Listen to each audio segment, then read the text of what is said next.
ऐसा भूतिया प्लेन जिसके पीछे आर्मी को भेजने पड़े थे 2 फाइटर जेट, 34,000 की फीट पर जवानों ने देखा कि प्लेन पर हर कोई हो चुका था बेहोश, सीट पर नहीं था पायलट। यूरोपीय देश साइप्रस के हेलियोस विमान की दुर्घटना को सालों से भूतिया करार दिया जाता था। इसे यूरोपीय इतिहास की सबसे बड़ी विमान दुर्घटना माना जाता है। 2005 में जब ये विमान दुर्घटनाग्रस्त हुआ था तब कहा जाता था कि भूत प्रेत या अभिशाप की वजह से प्लेन में कुछ ऐसा हुआ था कि सब बेहोश हो गए थे और 121 पैसेंजर्स के साथ ये प्लेन क्रैश हो गया था। लेकिन जांच में चौंकाने वाली बातें निकल कर आईं। 18,000 फीट पर टूटा था संपर्क। 14 अगस्त 2005 को इस विमान ने साइप्रस से ग्रीस के लिए उड़ान भरी थी। लेकिन 18,000 फीट की ऊंचाई के बाद विमान का संपर्क कंट्रोल रूम से टूट जाता है। अचानक बजता है अलार्म। संपर्क टूटने से पहले पायलट और कंट्रोल टावर के बीच बातचीत होती है। पायलट प्लेन में हो रही अजीब चीजों का जिक्र करता है। प्लेन में अचानक एक अलार्म बजता है। ये अलार्म सुन पायलट हैरत में पड़ जाते हैं। दरअसल ये इस अलार्म का मतलब होता है कि विमान उड़ान भरने के लिए तैयार नहीं है। इसी बची अनहोनी हो जाती है। रिपोर्ट्स में सामने आता है कि विमान के केबिन में तापमान और दबाव बहुत कम हो जाने से वो क्रैश हो जाता है। इसमें पूरे 121 लोगों की मौत हो जाती है। जांच में विमान से भेजे गए संदेश कई तरह के सवाल पैदा करते हैं। एक वॉइस मैसेज में पायलट यात्रियों की ठंड से जमने की बात करता है और दूसरे मैसेज में कंट्रोल टावर से टेक्निकल मदद मांगते हुए संपर्क टूट जाता है।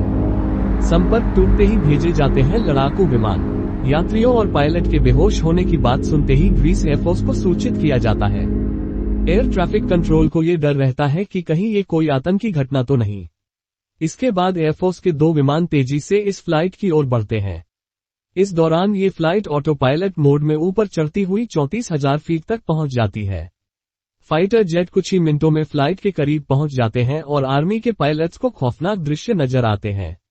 आर्मी के पायलट रिपोर्ट करते हैं कि हेलियोस विमान के कॉकपिट में एक पायलट बेहोश है, जिससे प्लेन के ऑटो पायलट मोड में जाने की बात साफ हो जाती है। वहीं दूसरी सीट में को पायलट नजर नहीं आता है। इसके अलावा पूरे विमान में पैसेंजर बेहोश नजर आते हैं और ऑक्सीजन मास्क लटके हुए होते हैं। इससे साफ होता है कि विमान के अंदर कम दबाव है। के बाईं ओर मौजूद दूसरे फाइटर प्लेन का पायलट हेलियोस के कॉकपिट में किसी को देखता है। माना जाता है कि ये कोई फ्लाइट अटेंडेंट था। तत्काल इसकी सूचना कंट्रोल रूम को दी जाती है। एयर ट्रैफिक कंट्रोल लगातार हेलियोस से संपर्क करता है पर कोई जवाब नहीं आता। तभी प्लेन के बाएं इंजन में ईंधन खत्म होने से वो बंद हो जाता है। प्लेन नीचे की ओर जाने लगता है। करीब 10 मिनट बाद दूसरा इंजन भी बंद हो जाता है।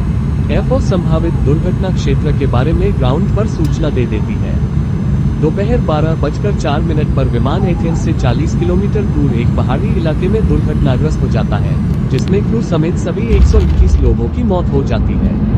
अखबार में लोगों के बेहोश होने की बातें भी छपती हैं, जिसे लोग भूत प्रेत से जोड़कर देखने लगते हैं, पर ये सच नहीं है। सालों बाद जांच में चौंकाने वाली बातें सामने आई।